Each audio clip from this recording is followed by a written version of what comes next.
اس مہینے میں مومنین کو چاہیے کہ قرآن مجید کی زیادہ سے زیادہ تلاوت کریں تاکہ اسلام کے بارے میں ان کے علم میں اضافہ ہو اور وہ اسلامی تعلیمات کی حقیقی روح سے آگاہ ہو سکیں۔ خداوند متعال چاہتا ہے کہ اس کے بندے اس مہینے میں صرف اس سے اپنی حاجتیں طلب نہ کریں بلکہ اس مہینے میں نفسانی، روحانی اور اخلاقی برائیوں سے اپنے آپ کو پاک کریں۔ یہ آزمائش کا مہینہ ہے جس میں ہم اپنی خواہشات نفسانی کے چنگل سے نکل کر صحیح سمت کی طرف بڑھنے کی کوشش کرتے ہیں۔ بڑی عظمتوں والا مہینہ ہے، عبادت کا مہینہ ہے، تربیت کا مہینہ ہے، اور امام زین العابدین علیہ السلام فرماتے ہیں یہ مہینہ نماز قائم کرنے کا مہینہ ہے۔ تو چونکہ یہ مہینہ خدا کو راضی کرنے کا مہینہ، عبادت کا مہینہ اور نماز قائم کرنے کا مہینہ ہے، تو آج ہم ماہ مبارک رمضان کی 25ویں شب کی نماز بتانے جا رہے ہیں، لیکن نماز سے پہلے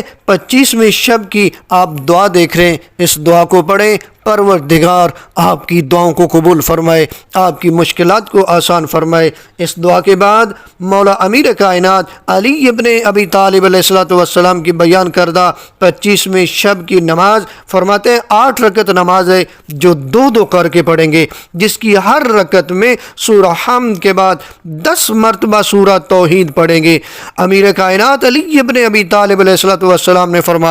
فرماتے ہیں اس نماز کے پڑھنے والے کو عابدین کا ثواب ملے گا۔ کیا مقام ہے اس شخص کا جو ماہ مبارک رمضان سے استفادہ کرتا ہے۔ ماہ مبارک رمضان کے روزوں کا ثواب نبی اعظم صلی اللہ علیہ وآلہ وسلم کی بیان کردہ حدیث جس کے راوی عبداللہ ابن عباس ہے، فرماتے ہیں کہ نبی اعظم صلی اللہ علیہ وآلہ وسلم نے فرمایا کہ 25ویں دن خدا تمہارے لیے عرش کے نیچے 1000 سبز گنبد تعمیر کرے گا اور ہر گنبد کے سرے پر ایک نور کا خیمہ ہوگا۔ اللہ کہے گا اے امت محمد صلی اللہ علیہ وآلہ وسلم میں تمہارا پروردگار ہوں اور تم میرے غلام اور کنیزیں ہو، میرے عرش کے سائے میں بنائے گئے گنبدوں میں بیٹھو، کھاؤ پیو، تمہیں مبارک ہو، تمہارے لیے نہ کوئی خوف ہے اور نہ کوئی حزن و ملال۔ اے امت محمد صلی اللہ علیہ وآلہ وسلم مجھے اپنی عزت و جلالت کی قسم میں تمہیں جنت میں ضرور بھیجوں گا، تم پر اولین و آخرین یعنی امتیں تعجب کریں گی،